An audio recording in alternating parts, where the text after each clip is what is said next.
Alrighty, in this video we'll be talking about the factory design pattern. Now factory comes in three different shapes. There's the regular factory, the class factory, and then also the abstract factory. Now the regular factory is kind of just mid. You're creating a function. I have had a reason why I do want to do this before, and that's if you're working in a very small project, generally not a game engine. You literally are just going to create a function in your file that's going to be like build potion or whatever, and that's going to build your potion. The regular factory goes very well with other design patterns, but only if you're using other design patterns. If you're not, I have a very hard time justifying why you'd ever want to use factory in Unity. Unity has their own stuff saying why you should use it sometimes. I find it a bit questionable. Factory is one of those patterns that, when done wrong, you might just slide on your code, but at the same time, you can also make it more encapsulated, so not every namespace is being used, and also we're separating our data and our concerns, so we're adhering to solid principles. Abstract factory is a little bit different. The reason is because when you're creating an abstract factory, almost like creating different factories to create different objects, versus a single factory class, which is just to create one type of object. An abstract factory can create different types of objects. So we're going to be doing an example also for this project with an abstract factory, where when we hover over our thing, we're going to see that. It'll be in a different video, but for this, we're just going to simply do our factory. I've already gone ahead and created a script. It's going to be a static script because no one else needs, well, we just need to be able to access it. So it's going to be a public static class effect factory, and in here we're going to create a public static iEffect build effect function. The idea is that when we put things into our cauldron, we want to be able to build an effect that goes with it. So in our cauldron, we have, let's just get rid of those quickly. We have our onTriggerRender function. When we put a food item in, where we're adding a new ingredient into our stack. And we are adding ingredients into our stack so that way we can easily remove ingredients. It's just the data structure that I've chosen to use. So over here you see we have our stack. So what we need to do is we need a parameter. I'm going to take it in as a reference, so that way we don't have any problems with when I delete stuff, they'll be gone. They should be gone if I've removed them. So I'm going to say ref stack, and then it's, what's the data type? It's a placed ingredient. And then we need to import our namespace, which I might want to move around, to be honest, but that's the idea, and we're going to call it placed ingredients, or ingredients. Then what I need to do is we're going to create an effect that's called our base effect, and instead of setting it to null, we're going to bind it to our mundane effect, which, if you recall from the decorator video, is quite simply just a basic implementation. It doesn't really do anything, it's just our basic effect. Great. The next thing that we need to do is we need to make a loop. So while the ingredients dot try pop out, and then our ingredient, we need to do something to it. So in this case, all I really care about, or we're going to do something a little bit strange. Say I want to be able to load this from a file and behave differently based on what it is. In our case, we're going to commit a bit of a sin, but if we get to like service locator, I'd like to be able to read this from a JSON file and execute from there. I need more time to figure that out though. At the end, we can just say return effect. And then in here is where we're going to do our decorator. So what we're going to do is we're going to say switch ingredient dot prop name. So this is the literal potion or the ingredient's name. So we'd probably end up with something like banana. Although, truth be told, we have to be a little bit worried for like the word clone being included. But for now, who cares? And then let's also just then add dot to lower here. Again, it's who cares. This is just a little bit of extra safety. But we're going to add two different instances here. We're going to have sphere and cube, which are the two shapes that we're going to use. And essentially, once we've added a sphere, we need to bind our effect, just like we did. So when we add a sphere, we're going to add a new instance of a hairy effect. And then when we add a cube, we're going to add a new instance of a shrinking effect. Now our hairy effect, and this is literally it, we've done it. We're going to iterate through everything. We're going to choose the correct thing and bind ourselves to it, which ideally should be separated almost in another place, because this can get very long very quickly, where we've bind the correct data to it, and then we just give it back.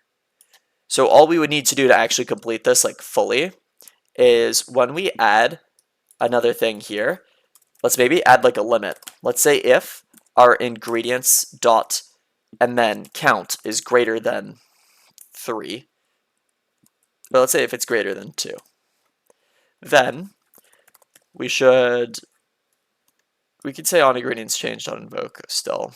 So I guess that's fine. We don't need to say return. But what we should do is we need to instantiate a potion. Because unfortunately, we still do need to know what a potion is in our instance. We could do resources.load again, or we could use the addressables system. I would prefer not to do that. I think, in my opinion, it's fine that the cauldron knows what the potion looks like, especially because we're going to be using this in a different pattern later when we do command and we actually draw on the potions to customize them. But potion, my potion equals this, and then we're going to say dot, and then it's initialize effects, and we're going to build it. So our effect factory, build effect, and then we're going to pass down our ingredients, and we mark it as a reference, so we're actually able to modify it. When we hover over this, what does it say the error is? It needs to not be read-only. Guess I had a read-only up there. And now we have access to it in our other file, so we could completely clear it out. And then when we get back down to here, it'll be empty. Once we've created our prop, we need to, I don't know, we kind of just need to like eject it, so that way it's not going to just go straight back into it. Let's just turn ourselves off. So let's instantiate at our position, transform position, and then let's turn ourselves off. Just that way we can actually see this working. Now, what we're looking for mainly with this, just to see if it worked, which it will, is in the effect factory when we're adding our effects, notably the Harry effect, whenever you have an instance, will stack the player is now Harry. So if I were to press play,